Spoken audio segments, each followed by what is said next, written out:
Hello বন্ধুরা, আজ আমি বানাতে চলেছি চানা মশলা। চানাটাকে প্রথমে আমি ভিজিয়ে নিয়েছি, এরপরে ভালোভাবে আমি ধুয়ে নেব। এরপরে চানাটাকে আমি সিদ্ধ করে নেব।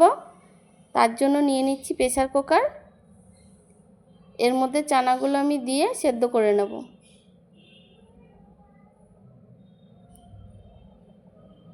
তার মধ্যে কেটে রাখা আলুগুলোও দিয়ে দেব।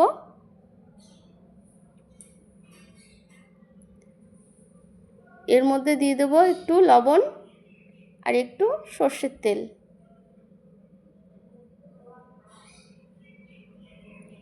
দিয়ে প্রেসার কুকারের ঢাকনাটা আমি আটকিয়ে দেব।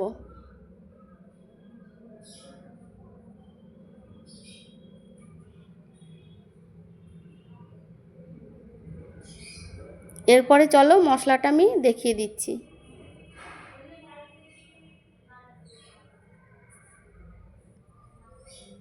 তারপরে একটা মিক্সিং জার আমি নিয়ে নেব। এর মধ্যে এক এক করে মশলাগুলো আমি সব দিয়ে দেব, দিয়ে পেস্ট করে নেব।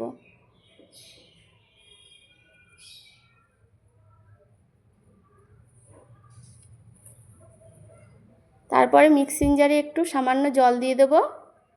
এরপরে ঢাকনাটা দিয়ে আমি মশলাটা পেস্ট করে নেব। দেখো পেস্ট হয়ে গেছে। এবার চলো চানাটা সেদ্ধ হয়েছে কি দেখে নিই।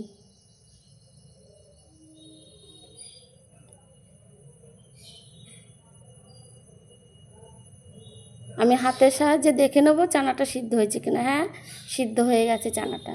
এরপরে কড়াইয়ে তেল দিয়ে নেব।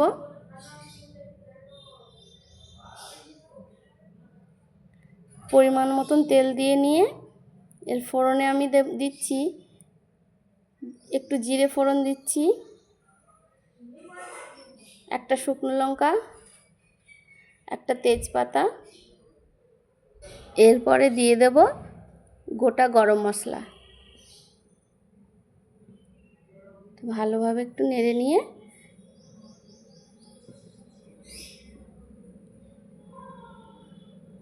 পেস্ট করে রাখা মশলাটা আমি দিয়ে দেব।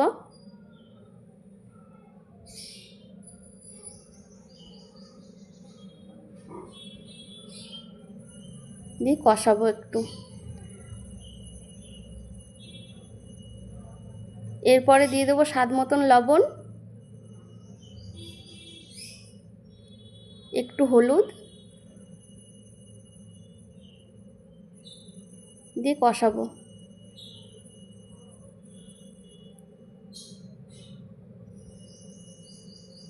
ভালোভাবে কষিয়ে নিয়ে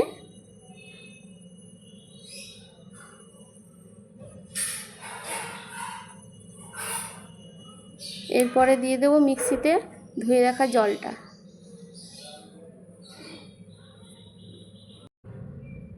ভালোভাবে কষিয়ে নিয়ে টমেটোর সস দিয়ে দেব 3 চামচ। আবারও আমি ভালোভাবে এটাকে কষিয়ে নেব। দেখো কতটা সুন্দর কালার এসছে। এটা সম্পূর্ণই নিরামিষ হবে।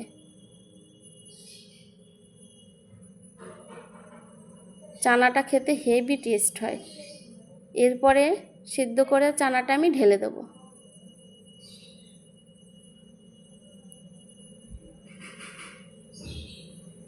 ভালোভাবে ওটাকে মিশিয়ে দেবো মশলাটার সাথে। কালারটা কেমন চেঞ্জ হয়েছে দেখেছো? দারুণ খেতে হয় এটা। এরপরে নামানোর আগে আমি একটু গরম মশলা দিয়ে দেবো। তাহলেই রেডি আমার চানা মশলা। তোমাদের কেমন লাগলো ভিডিওটা দেখে কমেন্টসে আমাকে জানিও, আর আমার পাশে থেকো। এরপরে আমি আবারও নতুন নতুন রান্না আপনাদের সাথে শেয়ার করব।